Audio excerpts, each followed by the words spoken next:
দুনিয়া দুনিয়া আর দুনিয়া মাতাউল গুরুর, এই দুনিয়াটা হলো ধোঁকা। দুনিয়ার পিছনে পইরা তোমার জীবনটাকে ধ্বংস কইরো না। আমি আল্লাহ তাআলা তোমাকে দুনিয়াতে পাঠাইছি নেক আমল করার জন্য। বেশি বেশি করে নেক আমলের প্রতিযোগিতা করো। সাহাবায়ে কেরামের গুণ ছিল, সাহাবায়ে কেরাম নেক আমলের প্রতিযোগিতা করত।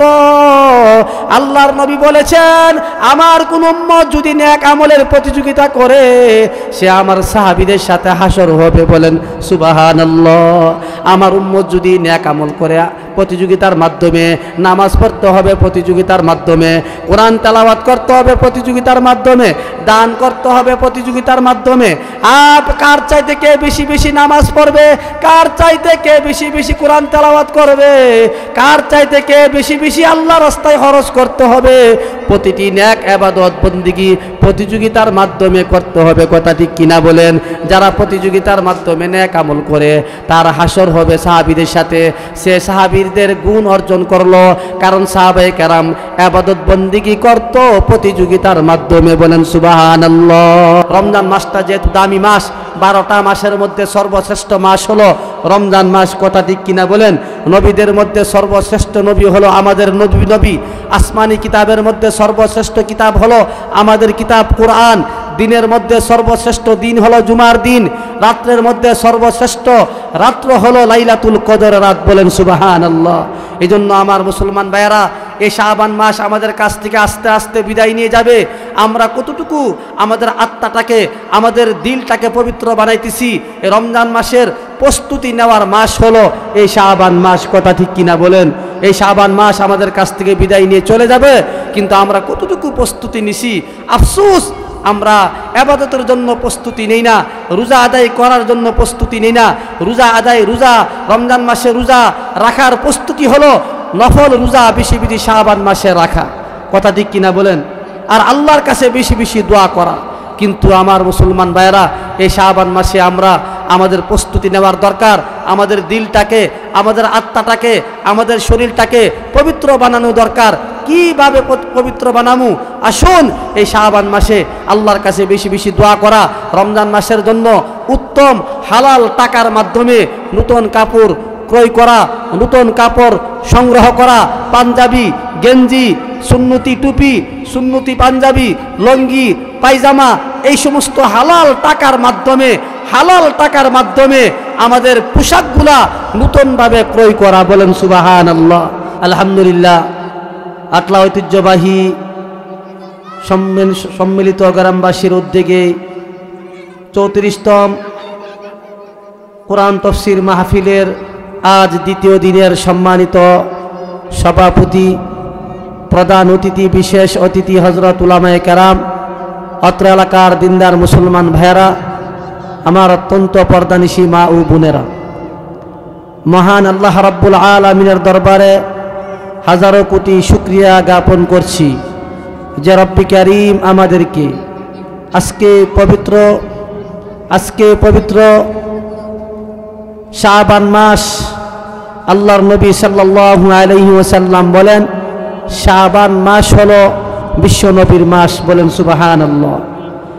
এই শাবান মাসে, বরকতি মাসে, লাইলাতুল বরাতের মাসে, শবে বরাতের মাসে আজকে 3 দিন তফসির মাহফিলের দ্বিতীয় দিনে আসা বসা উলামায়ে কেরামের পবিত্র জবান থেকে মূল্যবান কোরআন হাদিসের আলোচনা শোনার তৌফিক দান করেছেন।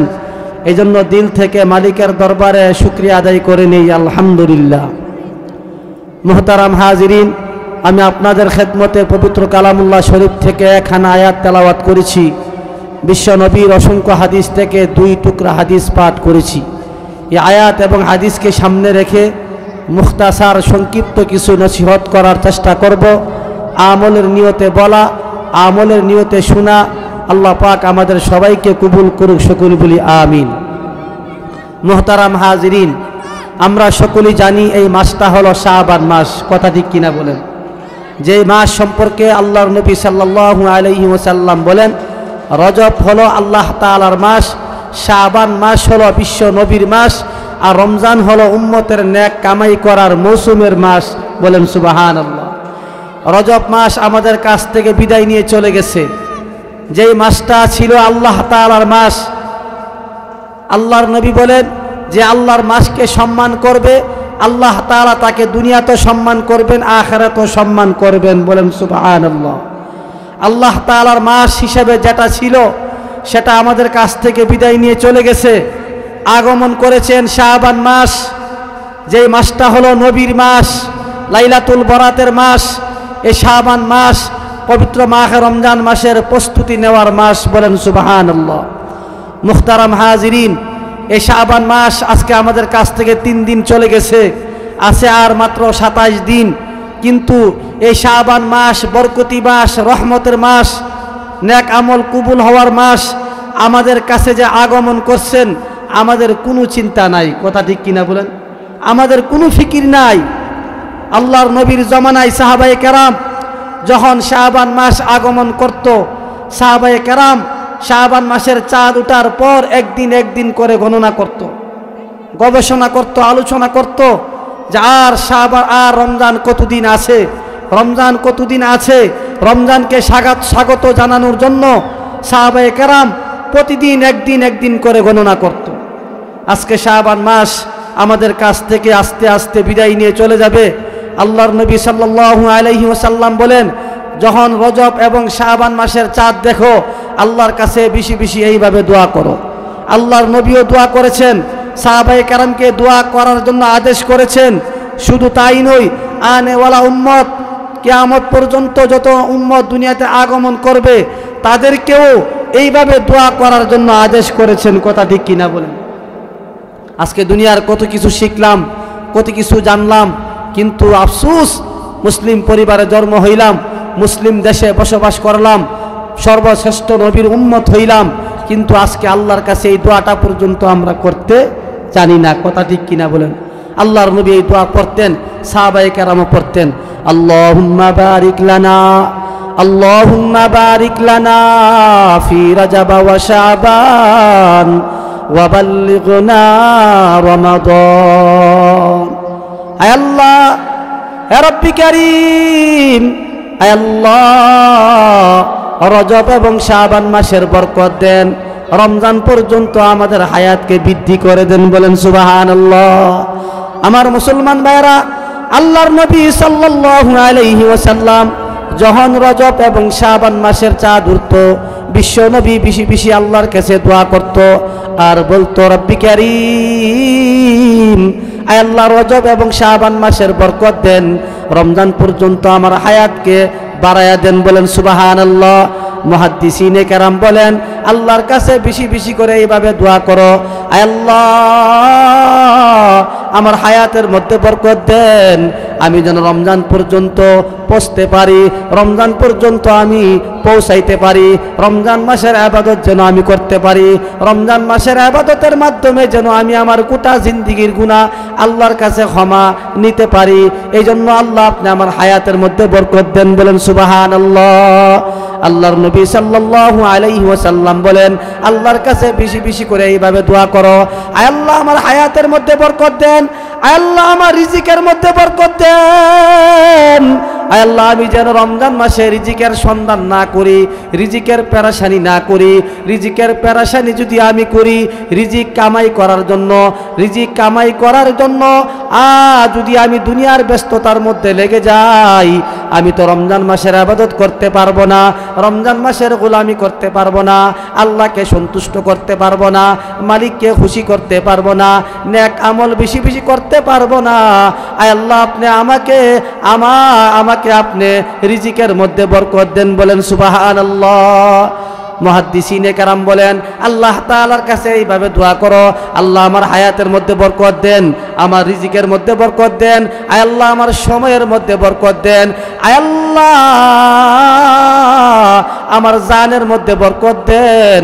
আয় আল্লাহ, আমি যদি রমজান মাসে অসুস্থ হয়ে যাই, আমি যদি দুর্বল হয়ে যাই, আমি তো রমজান মাসের ইবাদত করতে পারবো না, দুনিয়া থাকার পরেও আমি রমজান মাসের ইবাদত করতে পারবো না, আমি তারাবি 20 রাকাত তারাবি আদায় করতে পারবো না, কোরআনের হাফেজের পিছনে প্রতিদিন 1.5 পারা 2 পারা কোরআন তেলাওয়াত দাঁড়ায়া শুনতে পারবো না, আল্লাহ জিকির আজকার করতে পারবো না, রমজান মাসে রোজা রাখতে পারবো না। এই জন্য মালিক, মালিক, আয় আল্লাহ আপনি আমার হায়াতের মধ্যে বরকত দেন, আমার রিজিকের মধ্যে বরকত দেন, আমার জানের মধ্যে বরকত দেন। বলেন সুবহানাল্লাহ। আমার মুসলমান ভাইয়েরা, আল্লাহর নবী সাল্লাল্লাহু আলাইহি ওয়াসাল্লাম উম্মতকে শিক্ষা দিয়েছেন, তিনি নিজেও আল্লাহর কাছে বেশি বেশি করে দোয়া করতেন। আল্লাহর নবী আল্লাহর কাছে বেশি বেশি করে দোয়া করতেন। এমনকি হাদিসের মধ্যে আছে আল্লাহর নবী রজব এবং শাবান মাস, রমজান মাস, 3টা মাস আল্লাহর কাছে হায়াত ভিক্ষা চাইতেন। বলেন সুবহানাল্লাহ। আল্লাহর নবী সাল্লাল্লাহু আলাইহি ওয়াসাল্লাম আল্লাহর কাছে বলতেন, আল্লাহ আমি আপনার কাছে ভিক্ষা চাই মালিক, আমি আপনার কাছে ভিক্ষা চাই 3টা মাস, রজব মাস আমি আপনার কাছে ভিক্ষা চাই, শাবান মাসের হায়াত আমি ভিক্ষা চাই, রমজান মাসের হায়াত আমি ভিক্ষা চাই। আয় আল্লাহ 3টা মাস আমি আমার হায়াতকে ভিক্ষা চাই। জানি না আমার মৃত্যু কখন হবে, কখন আজরাইল আমাকে নিতে আসবে, কখন আমার রূহ কবজ হবে, কখন আমার হায়াতের জিন্দেগি, দুনিয়ার জিন্দেগি শেষ হবে মালিক আমি জানি না। এই জন্য মালিক আমি আপনার কাছে 3টা মাস ভিক্ষা চাই, 3টা মাস হায়াত ভিক্ষা চাই, আপনি আমাকে 3টা মাস আমার হায়াত বাড়াইয়া দেন। বলেন সুবহানাল্লাহ। কেন? এই রমজান মাসকে পাওয়ার জন্য, রমজান মাসকে আল্লাহকে সন্তুষ্ট করার জন্য, মালিককে সন্তুষ্ট করার জন্য। যে মালিক আমাদেরকে এত সুন্দর করে বানাইলো, আমাদেরকে এত সুন্দর করে বানাইলো, আল্লাহর দেওয়া আলু বাতাস খাইতেছি, আল্লাহর দেওয়া রিজিক বুক করতেছি, আল্লাহর দেওয়া জমিন বুক করতেছি, আল্লাহর দেওয়া ফসল বুক করতেছি, আল্লাহর দেওয়া আসমানি বৃষ্টি বুক করতেছি, আল্লাহ তাআলার দেওয়া ফল ফ্রুট বুক করতেছি। ওই আল্লাহকে যদি আমি সন্তুষ্ট করতে না পারি, আমার মতো নাফরমান, আমার মতো কপাল পোড়া এই আসমানের নিচে জমিনের উপরে কেউ নাই। কথা ঠিক কিনা বলেন?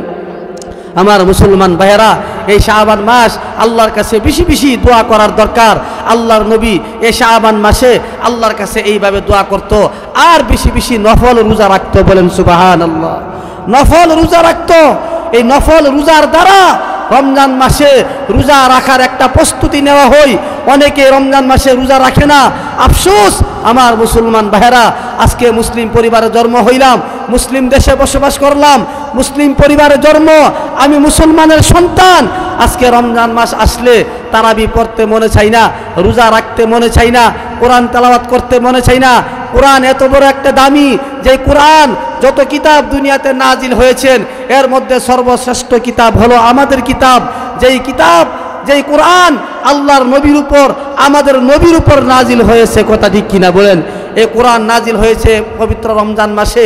আর এই রমজান মাসে যদি আমি কোরআন তেলাওয়াত করি, ডবলে ডবল ডেক সওয়াব আল্লাহ পাক তার আমল নামাতে দান করবেন। বলেন সুবহানাল্লাহ।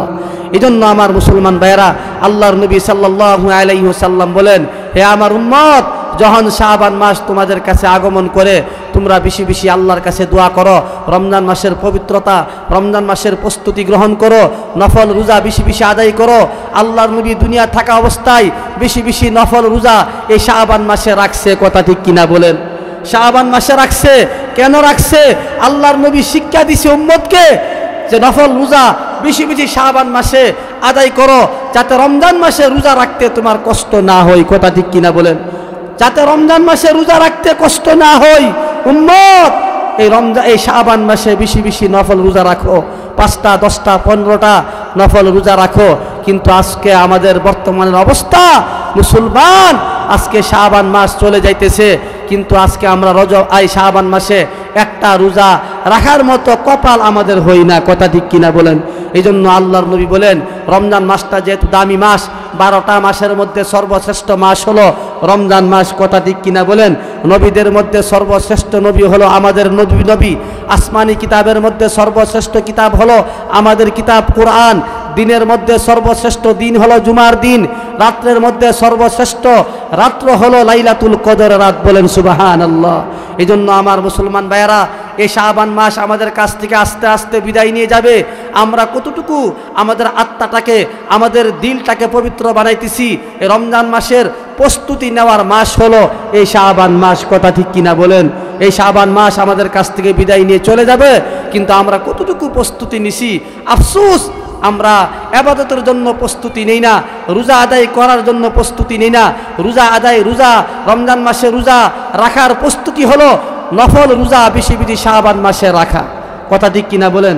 আর আল্লাহর কাছে বেশি বেশি দোয়া করা। কিন্তু আমার মুসলমান ভাইয়েরা, এই শাবান মাসে আমরা আমাদের প্রস্তুতি নেওয়ার দরকার। আমাদের দিলটাকে, আমাদের আত্মাটাকে, আমাদের শরীরটাকে পবিত্র বানানো দরকার। কিভাবে পবিত্র বানামু? আসুন এই শাবান মাসে আল্লাহর কাছে বেশি বেশি দোয়া করা।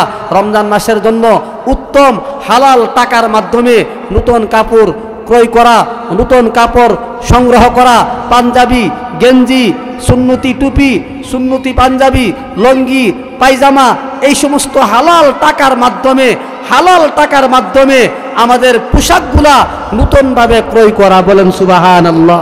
2 নম্বর প্রস্তুতি হলো, আমি যত গুনাহ করছি সমস্ত গুনাহ থেকে হেফাজত, সমস্ত গুনাহ থেকে আমি বিরত থাকা, যাতে রমজান মাসে আমার হাতের দ্বারা, আমার পায়ের দ্বারা, আমার জবানের দ্বারা, আমার দিমাগের দ্বারা, আমার চোখের দ্বারা, আমার পায়ের দ্বারা, আমার নফসের দ্বারা, আমার জবানের দ্বারা, আমার অঙ্গ প্রত্যঙ্গের দ্বারা যেন যার্রা পরিমাণ কোনো গুনাহ না হয়। কথা ঠিক কিনা বলেন? গুনাহ যেন না হয়। রমজান মাসে আমাদের এইভাবে ইবাদত বন্দেগী করতে হবে। আর আমাদের ঘরটাকে আমলের পরিবেশ বানাইতে হবে। মুসলমান, আজকে প্রতিটি মুসলমানের ঘরে টিভি আছে, গুনার পরিবেশ দিয়া ভরপুর। গুনার পরিবেশ দিয়া ঘরগুলাকে আমরা সাজায়া গুছায়া রাখছি না। যাদের ঘরে টিভি আছে, আমার মুসলমান ভাইয়েরা, আমি অত্র এলাকার সমস্ত মা বোনদেরকে বলবো, সমস্ত অভিভাবকদেরকে বলবো, সমস্ত মুরব্বী বাবাদেরকে বলবো, যাদের ঘরের মধ্যে টিভি আছে, এই টিভিকে আমাদের ঘৃণা করতে হবে, টিভিকে আমাদের উৎখাত করতে হবে। রমজান মাস যেন আমাদের ঘরের মধ্যে টিভির আওয়াজ না থাকে। কথা ঠিক কিনা বলেন? প্রতিটি মুসলমানের দায়িত্ব হলো এই টিভি ঘর থেকে বের করা। সারা বছর যেন আমার ঘরে টিভি না থাকে, কমপক্ষে রমজান মাসে যেন আমার ঘরে টিভির আওয়াজ না চলে, টিভির আওয়াজ যেন না চলে। এটা আমাদের লক্ষ্য রাখতে হবে। আমাদের ঘরের মধ্যে নামাজ পড়ব, নামাজের মুসল্লা সংগ্রহ করা, তসবিহ একটা সংগ্রহ করা, মেসওয়াক সংগ্রহ করা, যত রকমের ইবাদতের আসবাবপত্র আছে এইগুলাকে হালাল টাকার মাধ্যমে সংগ্রহ করা। কথা ঠিক কিনা বলেন? এবার রমজান মাসে আমি ইফতার করব, সিহরি খাইব, 3 বেলা খানা খাইব হালাল টাকার মাধ্যমে। কথা ঠিক কিনা বলেন? রোজা রাখলাম আর হারাম টাকা দিয়ে ইফতার করলাম, সুস্বাদু ইফতার করলাম, উন্নত মানের ইফতার করলাম হারাম টাকা দিয়া, এই রোজা আল্লাহর দরবারে গ্রহণযোগ্য হবে না। এই ইবাদত আল্লাহর দরবারে গ্রহণযোগ্য হবে না। প্রতিজ্ঞা করতে হবে, চেষ্টা করতে হবে, নিয়ত করতে হবে, ইনশাআল্লাহ 1 মাস হালাল টাকার মাধ্যমে আমি ইনশাআল্লাহ ইফতারের ব্যবস্থা করব, হালাল টাকার মাধ্যমে সিহরি খাইয়া রোজা রাখবো, হালাল টাকার মাধ্যমে আমার শরীরে সুন্নতি কাপড়, সুন্নতি জামা পরিধান করব, হালাল টাকার মাধ্যমে আমার ঘরের মধ্যে নামাজের মুসল্লা সংগ্রহ করব, তসবিহ সংগ্রহ করব, মেসওয়াক সংগ্রহ করব, আতর সংগ্রহ করব, একমাত্র হালাল টাকার মাধ্যমে। কথা ঠিক কিনা বলেন? নিজে হালাল খাইতে হবে, পরিবারকে হালাল খাওয়াইতে হবে, মা বোনদেরকে হালাল খাওয়াইতে হবে। হালাল টাকা দিয়া বাজার করে আমার যার যার পরিবারকে আমি হালাল টাকার মাধ্যমে বাজার সংগ্রহ করে বাজার কিনে তাদেরকে দিব রান্না বান্না করার জন্য। কথা ঠিক কিনা বলেন? এইভাবে যদি আমরা রমজান মাসের প্রস্তুতি নেই, আর প্রস্তুতি নিতে নিতে যদি রমজানের মাসের চাঁদ উঠলে, চাঁদ উঠার সাথে সাথেই যদি আমি এইভাবে আল্লাহর ইবাদত রুটিন করতে হবে, রুটিন মাফিক যদি আমি ইবাদত করি, আল্লাহ তাআলাকে স্মরণ করি, আল্লাহ তাআলার হুকুম আহকামগুলা যদি আমি সুন্দরভাবে আমলের ধারাবাহিকভাবে যদি আমল করতে থাকি, আল্লাহর কাছে কান্নাকাটি করি, আল্লাহর কাছে যদি আমি ক্ষমা চাই, আল্লাহর কাছে তওবা করলে আল্লাহ তাআলা অবশ্যই 1 মাস রমজান মাসের ইবাদতের বিনিময়ে আল্লাহ আমাদের পিছনের সমস্ত গুনাহ মাফ করে দিবে। কথা ঠিক কিনা বলেন? এই জন্য আমার মুসলমান ভাইয়েরা, রমজান মাস যেহেতু আসতেছে, আমি রমজান মাসের প্রস্তুতি নেওয়ার জন্য আমি সবাইকে অনুরোধ করছি, আকুল আবেদন করছি, দরখাস্ত করছি, আপনাদের কাছে অনুরোধ, আপনারা এখন থেকে রমজান মাসের প্রস্তুতি গ্রহণ করেন, আল্লাহর কাছে দোয়া করেন, আর ঘরের মধ্যে নেক আমলের পরিবেশ কায়েম করেন, গুনার পরিবেশ সমাজ থেকে দূর করেন, ঘর থেকে দূর করেন, ঘরের মধ্যে নেক আমলের পরিবেশ কায়েম করেন। কথা ঠিক কিনা বলেন? নিজেও হালাল খাইব, পরিবারদেরকে, ছেলে মেয়েদেরকে, স্ত্রীদেরকে হালাল খাওয়ার ব্যবস্থা করব ইনশাআল্লাহ। মন থাকবো ইনশাআল্লাহ। এইভাবে যদি আমার জীবন, আমার সময়, আমার দিন যদি এইভাবে কাটে, আল্লাহর দরবারে আমি কামিয়াবি দুনিয়া তো কামিয়াবি, আখিরাতেও কামিয়াবি, কথা ঠিক কিনা বলেন? এই জন্য আমার মুসলমান ভাইরা, আজকে আমাদের বোঝা গেল, আজকে আমাদের বোঝা যায় মহল্লার কত মুসলমান ভাই সুন্নতি দাঁড়িয়ে আছে কিন্তু রোজাও রাখে না, তারাবির নামাজও আদায় করে না। এমন মুসলমান সমাজ আছে কি আছে না বলেন? আজকে আফসোস, ও মুসলমান, আপনি সর্বশ্রেষ্ঠ নবীর উম্মত হইলেন। আল্লাহ তাআলা সর্বশ্রেষ্ঠ নবীর উম্মত বানাইয়া আপনাকে দুনিয়াতে প্রেরণ করেছেন, কিন্তু আপনি এক মাস আল্লাহর রহমতের মাস, এক মাস আল্লাহ আমাদেরকে দিয়েছেন নেক আমল করার মাস, নেক কামাই করার মৌসুমের মাস। যে কেমন মাস, একটা নফল ইবাদত করলে একটা ফরজের সওয়াব পাওয়া যায়, একটা ফরজ আদায় করলে 70টা ফরজের সওয়াব পাওয়া যায়। এমন একটি রহমতের মাস, মাগফিরাতের মাস, নাজাতের মাস আল্লাহ আমাদেরকে দান করছেন। আমরা এই মাসকে কদর করতে পারি না, এই মাসকে সম্মান করতে পারি না, এই মাসকে আমরা ইজ্জত করতে পারি না। আল্লাহর নবী বলেন, রমজান মাস পাইল, তার গোটা জিন্দিগির গুনাহ ক্ষমা করাইতে পারলো না, জীবনের গুনাহ ক্ষমা করাইতে পারলো না, মাফ করাইতে পারলো না, সে ধ্বংস হয়ে যাক। আল্লাহর নবী বদদুয়া করেছেন, জিবরাইল আমিন বলেছেন, জিবরাইল বদদুয়া করেছেন, আল্লাহর নবী আমিন বলেছেন। নবী বলেন, যেই উম্মত এই রমজান মাস পাইয়া তার জীবনের গুনাহ মাফ করাইতে পারলো না, তার মতো কপাল পোড়া, তার মতো নেমুখ খারাম, তার মতো হতভাগা এই পৃথিবীর জমিনে আর কেউ নাই, কথা ঠিক কিনা বলেন? এই জন্য আমার মুসলমান ভাইয়েরা, আমরা যারা অভিভাবক আছি, মা বাবা, আমাদের দায়িত্ব হলো আমাদের ঘরের সদস্যদেরকে, আমার মেয়ে আমার ছেলেদেরকে নামাজের আদেশ করা, নামাজের জন্য আদেশ করা, রোজার জন্য আদেশ করা। যে আমার একটা ছেলে বালেগ হয়ে গেছে, আমার একটা মেয়ে বালেগা হয়ে গেছে, রোজা ছাড়া তারাবি ছাড়া আমার ঘরের খানা খাওয়া তোমার জন্য জায়েজ হবে না, আমার ঘরের খানা খাওয়া তোমার জন্য নিষেধ। আগে নামাজ, রোজা, তারাবি, কোরআন তেলাওয়াত, তারপরে আমার ঘরের সুস্বাদু খানা, কথা ঠিক কিনা বলেন? আজকে আফসোস লাগে, আমাদের মা আমাদের বাবারা বালেগ হয়ে গেছে, ছেলেদেরকে বলে রোজা রাখার দরকার নাই, স্বাস্থ্য নষ্ট হয়ে যাবে। আদরের কন্যা মেয়েকেও এই আদেশ করে রোজা রাখার দরকার নাই, আরও বহুত সময় আছে, সামনে রোজা রাখতে পারবা, স্বাস্থ্য নষ্ট হয়ে যাবে। বিভিন্নভাবে আমাদের ছেলে মেয়েদেরকে এরকম আদেশ করি। কেমন মা বাপ আপনার সন্তানকে আপনি জাহান্নামে যাওয়ার জন্য সহযোগিতা করতেছেন, জাহান্নামে যাওয়ার জন্য পরামর্শ দিতেছে? কোন মা বাপ? এটা হইতে পারে না, এটা মুসলমানের সন্তান হইতে পারে না, মুসলমানের আখলাক হইতে পারে না, নেককার মানুষের আখলাক এরকম হইতে পারে না, কথা ঠিক কিনা বলেন? এই জন্য আমার মুসলমান ভাইয়েরা, আল্লাহ রাব্বুল আলামিন বলেন, হে দুনিয়ার মানুষ, বেশি বেশি আমি আল্লাহকে স্মরণ করো, আমি আল্লাহর হুকুম বেশি বেশি করে পালন করো, আমি আল্লাহকে সন্তুষ্ট করো। আমি মালিককে যদি সন্তুষ্ট করার মতো করতে পারো, আমি আল্লাহ তাআলা তোমার প্রতি রাজি এবং খুশি হয়ে যাব, তোমার কোনো অভাব থাকবে না, তোমার কোনো পেরেশানি থাকবে না, আমি আল্লাহ তাআলা তোমার সমস্ত পেরেশানি দূর করে দিব। বলেন সুবহানাল্লাহ। আমার মুসলমান ভাইয়েরা, আমার মুসলমান ভাইয়েরা, আজকে দুনিয়ার পিছনে পড়লাম, এই দুনিয়া আমাকে জাহান্নামের দিকে নিতেছে, এই দুনিয়ার লোভে লাভে পড়ে আমার জীবনটাকে ধ্বংস করতেছি। আল্লাহর নবী সাল্লাল্লাহু আলাইহি ওয়াসাল্লাম বলেন, হে আমার উম্মত, দুনিয়ার লোভ করো না। দুনিয়ার লোভে যারা পড়ছে তারা দুনিয়া তো ধ্বংস হয়েছে, আখিরাতেও ধ্বংস হয়েছে। আগের জমানার মানুষ যারা ধ্বংস হয়েছে একমাত্র লোভের কারণে। আল্লাহর নবী বলেন, ইত্তাকু শুহা ফাইন্না শুহা কানা মান কাবলাকুম। আল্লাহর নবী বলেন, দুনিয়ার লোভ থেকে বাঁচো, নিজে বাঁচো, তোমার পরিবারদেরকে বাঁচাও, সমাজকে বাঁচাও, সন্তানগুলাকে দুনিয়ার লোভ থেকে বাঁচাও। এই দুনিয়াটা হলো একটা স্বার্থ, দুনিয়াটা একটা ধোঁকা। আল্লাহ তাআলা বলেন, আর দুনিয়া মাতাউল গুরুর, এই দুনিয়াটা হলো একটা ধোঁকা। ধোঁকার স্বর্গের মধ্যে বসবাস করতেছি, ধোঁকার দুনিয়ার মধ্যে আমরা বসবাস করতেছি। ছেলে আমার জন্য ধোঁকা, আমার স্ত্রী আমার জন্য ধোঁকা, আমার ছেলে মেয়ে আমার জন্য ধোঁকা, আমার পরিবার আমার জন্য ধোঁকা, আমার সম্পদ আমার জন্য ধোঁকা, আমার ক্ষমতা আমার জন্য ধোঁকা। এই দুনিয়ার সম্পদ আমার আখিরাতে কাজে আসবে না, আমার ছেলে আমার জন্য দুনিয়াতে কাজে আসবে না, আখিরাতেও কাজে আসবে না। আমার সম্পদ আখেরাতে যাররা পরিমাণ কাজে আসবে না। আমার দুনিয়াতে আমার আখেরাতে শুধু আমার কাজে আসবে নেক আর আমল। বলেন সুবহানাল্লাহ। আল্লাহ তাআলা বলেন, এ দুনিয়ার মানুষ, আমি আল্লাহ তাআলা তোমাকে জন্মের মাধ্যমে দুনিয়াতে আগমন করেছি, জন্মের মাধ্যমে দুনিয়াতে আগমন করেছো, মৃত্যুর মাধ্যমে আখিরাতে গমন করবা।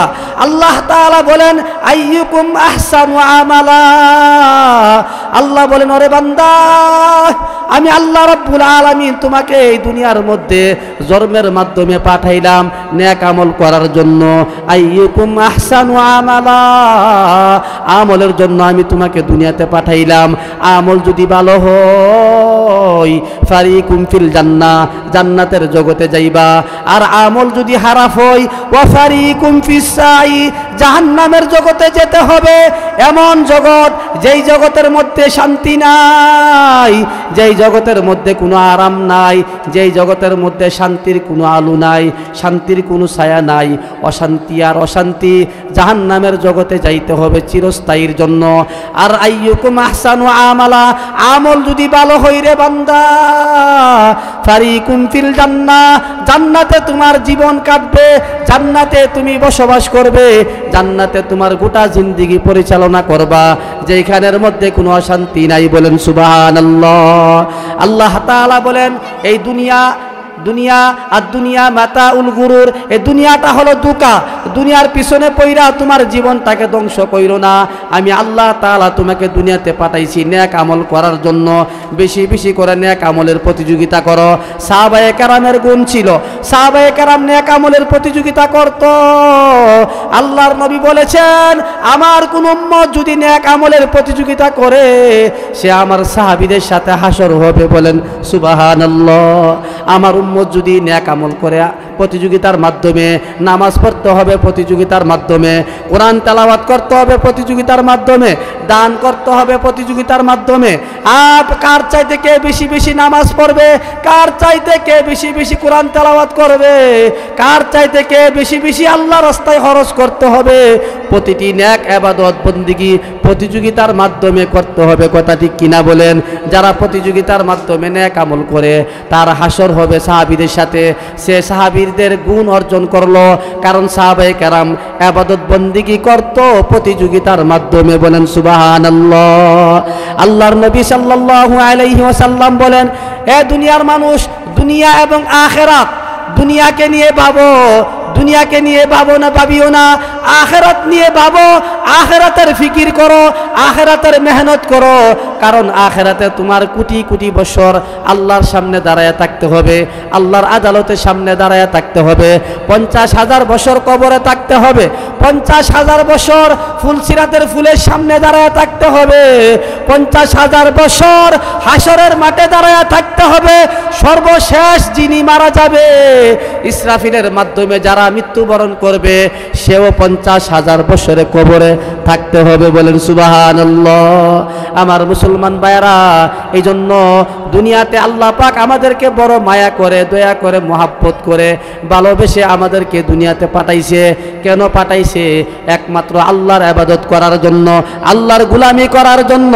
যদি আমরা আল্লাহর ইবাদত করি আমাদের লাভ, আল্লাহর কোনো লাভ নাই, আল্লাহর কোনো ফায়দা নাই, আল্লাহর কোনো লাভ হবে না। এটা আমার ফায়দা, আমার লাভ, দুনিয়া তো আমার লাভ, আখিরাত তো আমার লাভ। কথা ঠিক কিনা বলেন? এই জন্য আমার মুসলমান ভাইরা, আমি অত্র এলাকার সমস্ত মুসলমান ভাইদেরকে বলবো, আমার পর্দানিশী মা বোনদেরকে বলবো, যুবক ভাইদেরকে বলবো, ও অভিভাবকরা, নিজেরা নামাজ পড়েন, নিজেরা হালাল খাওয়ার পরিবেশ, হালাল রিজিক কামাই করেন, ছেলেদেরকে হালাল খাওয়ান, গোটা পরিবারদেরকে হালাল খাওয়ান। হালালের মধ্যে বরকত আছে, হারামের মধ্যে কোনো বরকত নাই। কথা ঠিক কিনা বলেন? এই জন্য হালাল খানা খাইয়া বেশি বেশি করে আল্লাহর ইবাদত করেন, নামাজ পড়েন। নামাজের মাধ্যমে আল্লাহর পরিচয় পাইবেন, আখিরাতের পরিচয় পাইবেন। নামাজ হালাল খাওয়ার মাধ্যমে ইবাদত করলে ইবাদতের মধ্যে মজা পাইবেন। আজকে আমরা হালাল খানা খাই না, ইবাদত করে কোনো মজা পাই না, নামাজ পড়েও মজা পাই না, আল্লাহ তাআলার জিকির করতে মজা লাগে না, কোরআন তেলাওয়াত করতে মজা লাগে না, বাইতুল্লাহ আল্লাহ তাআলার ঘর জিয়ারত করতে ভালো লাগে না। কেন লাগে না রে বাবা? কারণ আমাদের টাকার মধ্যে হারাম আর হারাম কথা ঠিক কিনা বলেন? এই জন্য আমার মুসলমান ভাইরা হালাল খাইতে হবে, হালাল খায়া আল্লাহর ইবাদত করতে হবে। যদি আল্লাহ হালাল খায়া যদি আল্লাহর ইবাদত করি, আল্লাহকে যদি একবার আল্লাহকে যদি একবার স্মরণ করি, আল্লাহকে যদি একবার ডাকি, আল্লাহ আমাদেরকে আমাদের ডাকে সাড়া দেয়। আল্লাহ বলেন, ও বান্দা তোমার কি প্রয়োজন, তোমার কি জরুরত, তোমার কি চাহিদা, তোমার কি তামান্না আমার কাছে বলো, বলতে দেরি হবে আমি মালিক তোমার চাওয়া পূরণ করতে দেরি হবে না। বলেন সুবহানাল্লাহ। আমার মুসলমান ভাইয়ারা, এই জন্য আমি আপনাদেরকে বলবো, রমজান মাস আসতেছে, গুনাহ ছাড়তে হবে। গুনাহ করব দূরের কথা, গুনার কাছেও যাব না, আল্লাহর কাছে বেশি বেশি দোয়া করতে হবে। ঘরের ভিতর থেকে গুনার সামানা বের করতে হবে, টিভি বন্ধ রাখতে হবে, সিনেমা বন্ধ রাখতে হবে, ছেলেরা টিভি থেকে মোবাইল থেকে বাঁচতে হবে, মোবাইল থেকে অশ্লীল ছবি নোংরা ছবি দেখা থেকে বাঁচতে হবে, পরিবারদেরকেও বাঁচাইতে হবে। এই জন্য আমার মুসলমান ভাইয়ারা, আমি নিজেও আগুন থেকে বাঁচবো, সমাজকে বাঁচাইবো, আমি নিজেও গুনাহ থেকে বাঁচবো, সমাজকে গুনাহ থেকে বাঁচাইবো। এটা আমার দায়িত্ব, কথা ঠিক কিনা বলেন? এটা আমার দায়িত্ব। আমার চিন্তা চেতনা থাকতে হবে, এই রমজান মাসে যেন আমার হাতের দ্বারা কোনো গুনাহ না হয়, আমার চোখের দ্বারা যেন কোনো গুনাহ না হয়, আমার জবানের দ্বারা যেন কোনো গুনাহ না হয়, আমার অন্তরের দ্বারা যেন কোনো গুনাহ না হয়, আমার পায়ের দ্বারা যেন কোনো গুনাহ না হয়, আমার হাতের দ্বারা কেউ যেন কষ্ট না পায়, আমার জবানের দ্বারা কেউ যেন কষ্ট না পায়। আল্লাহর নবী বলেন, যেই ব্যক্তি রোজা রাখা যে মানুষের গীবত করে, তার রোজা রাখার কোনো অর্থ নাই। এই জন্য আমার মুসলমান ভাইয়েরা, আসুন এই রমজান মাস আসতেছে, রমজান মাসের পবিত্রতা রক্ষা করি, রমজান মাসের জন্য প্রস্তুতি গ্রহণ করি, রমজান মাসের জন্য আমরা এখন থেকে আল্লাহর কাছে বেশি বেশি দোয়া করি। আমরা এই প্রস্তুতি না নিয়া আফসোস, রমজানের এক সপ্তাহ আগে আমরা কি প্রস্তুতি নেই? আমাদের বাজার কই কেজি তেল, রমজান মাসে 10 কেজি তেল লাগবো, 10 কেজি সানা বুট লাগবো, সাদা বুট 5 কেজি, মুড়ি 10 কেজি, খেজুর 10 কেজি, অর্থাৎ বিভিন্ন আইটেমের খানা নিয়ে আমরা ব্যস্ত। রমজানের এক সপ্তাহ 10 দিন আগে শহরে গ্রামে, শহরের দোকানে, চাঁদপুর বাজারের দোকানে, প্রতিটি শহরের দোকানের মধ্যে পুরুষের চাইতে মহিলাদের সংখ্যা বেশি, কথা ঠিক কিনা বলেন? রমজান মাসের প্রস্তুতি নিতেছে খানা খাওয়ার মাধ্যমে। আর এই দিক দিয়া 10 রমজান 15 রমজান যাওয়ার পরে একটা বাজেট করে, এবার ঈদুল ফিতরের ছোট ঈদের বাজেট কত টাকা, মার্কেট কত টাকা, কাপড় কিনার মার্কেট কত টাকা, কাপড় কিনার বাজেট কত টাকা, 15,000 20,000 টাকা বাজেট, ছেলে মেয়ে পরিবার সবার জন্য রমজানের ঈদের কাপড় কিনার জন্য একটা বাজেট করে, কথা ঠিক কিনা বলেন? এটা আমাদের প্রস্তুতি। কিন্তু মুসলমান, আজকে আমাদের এই ইবাদত বন্দি কিভাবে করব, কিভাবে আল্লাহকে ডাকলে আল্লাহ খুশি হবে, কিভাবে আল্লাহকে স্মরণ করলে আল্লাহ খুশি হবে, কিভাবে কোরআন তেলাওয়াত করলে ডবল সওয়াব পাবো, সেই দিকে আমাদের কোনো চিন্তা ফিকির নাই। এই জন্য আমি অত্র এলাকার সমস্ত মুসলমান ভাইদেরকে বলবো, মা বোনদেরকে বলবো, আসুন আমরা বেশি বেশি নেক আমল করি, নেক আমল করার জন্য আগ্রহ তৈরি হই, নিজেরা নেক আমল করব, পরিবারদেরকে নেক আমল করার জন্য আগ্রহ তৈরি করব। আর শাবান মাসে বেশি বেশি আল্লাহর কাছে দোয়া করি, কান্নাকাটি করি, তওবা করি, আর সুন্নতি আসবাবপত্র আমি সংগ্রহ করি। আল্লাহ তাআলা যেন আমাদেরকে রমজান পর্যন্ত আমাদের হায়াতকে বৃদ্ধি করে দেয়, সেই তৌফিক আল্লাহ আমাদের সবাইকে দান করে, সকলে বলি আমিন।